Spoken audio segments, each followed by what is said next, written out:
Hello and welcome. This is going to be our lecture video for the types of chemical reactions quiz. The first 2 pages of this quiz review are just lots of examples of the different types of reactions. You should look through them.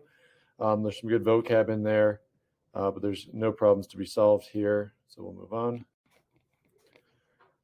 On the second page, you see we have a list of the activity series of metals. That's a very useful table for figuring out if a single replacement reaction is going to happen or not, which metal would rather replace which metal.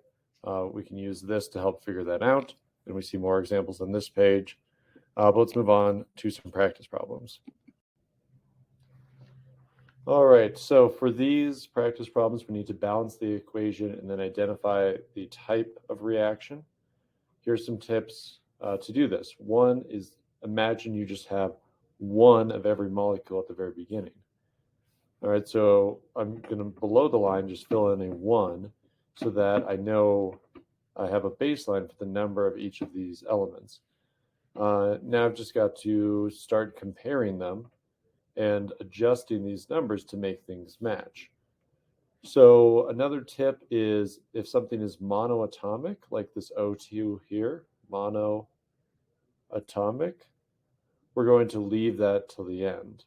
So leave until end. Now, even though it's an O2 molecule, it still counts as being monoatomic because it has only one type of element in that molecule, meaning that it'll be very easy to adjust my number of oxygens by just changing the coefficient in front of the O2. All right, to figure out how many atoms are actually present, you multiply the coefficient by any subscripts that you see. If we don't see a subscript, we can assume it's a 1. So this is 1 potassium, 1 chlorine, 3 oxygen in this molecule here. 1 potassium, 1 chlorine, 2 oxygens.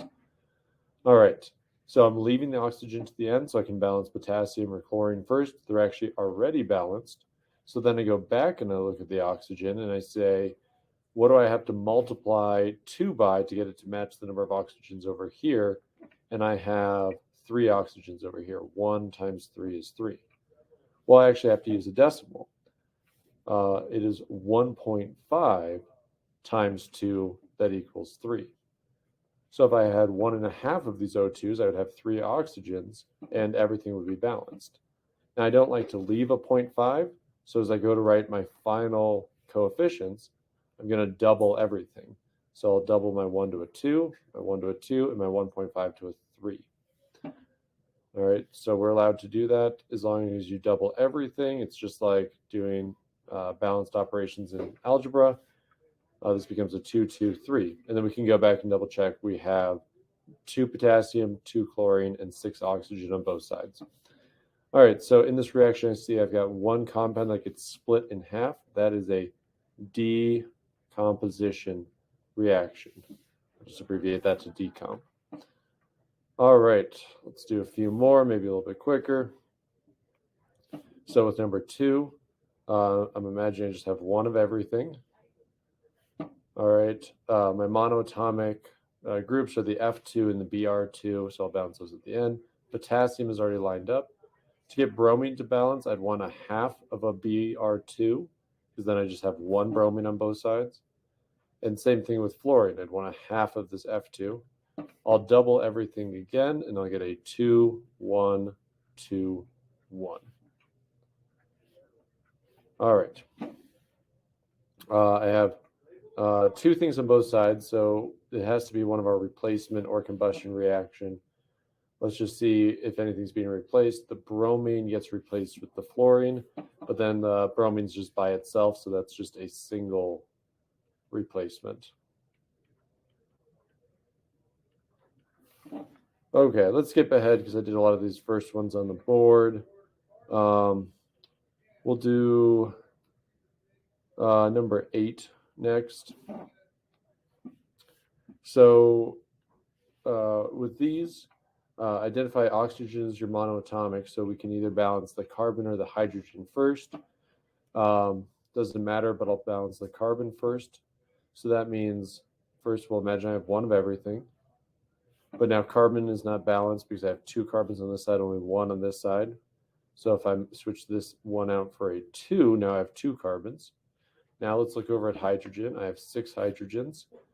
You get 2 hydrogens for every water molecule. So if I put a 3 in front here, 3 times 2 is 6 hydrogen.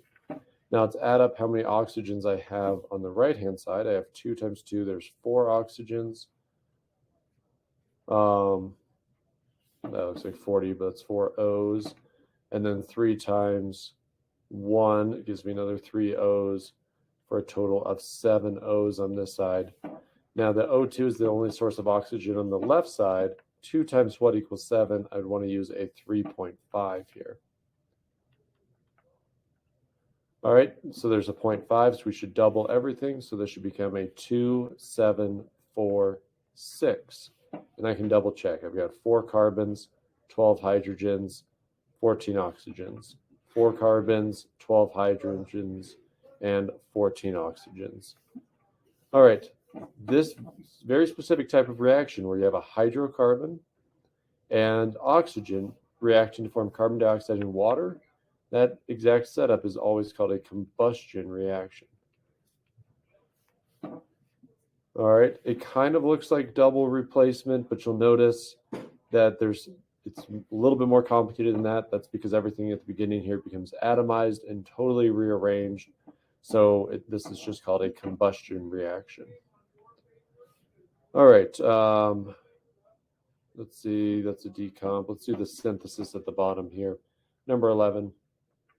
So nothing is monoatomic. So I just have to pick one element and balance it. I'll start with nitrogen because it's the first element in the first molecule.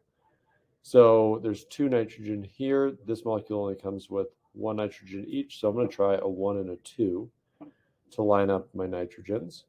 Now I'll pick something else in the molecule I just changed, like the oxygen, and try to balance it over here. Well, oxygen's difficult because it's in both of these. So actually I'll pick hydrogen. There's 2 hydrogen. This has 2 hydrogen, so I'll try maybe a 1 here. Now let's see if the oxygen is balanced. This has 6 oxygen. Over here I have 6 oxygen, so everything works. So 1, 1, 2 works, and that is a synthesis reaction because I have 2 things coming together to be one thing. All right, next page.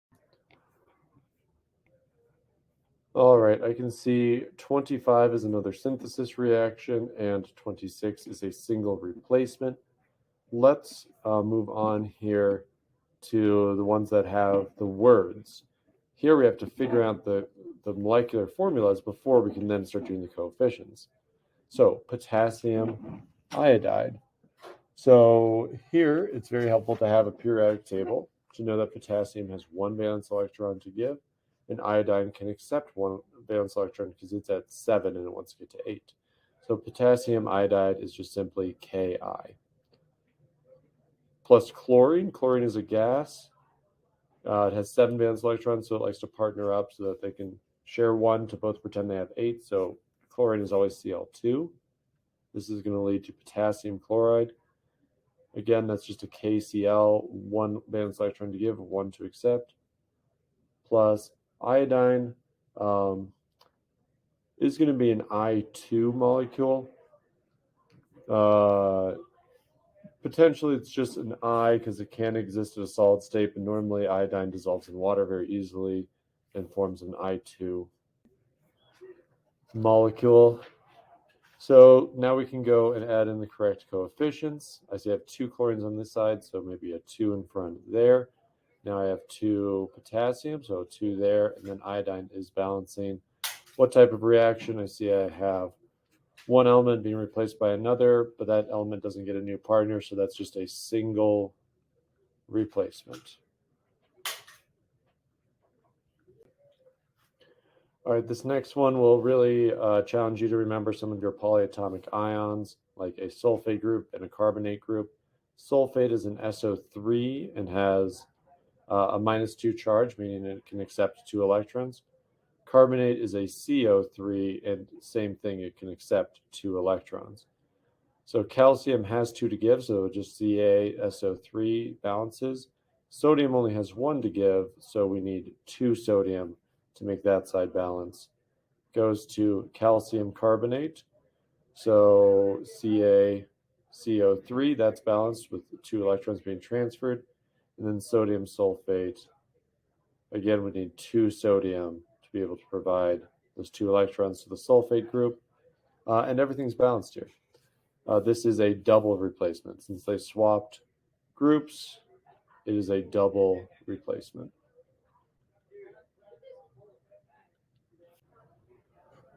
All right, now number 29 is a pretty tricky one. We really got to remember a lot from first semester to get through this one. This is definitely above the level of the quiz, so don't feel like you are going to have to do this.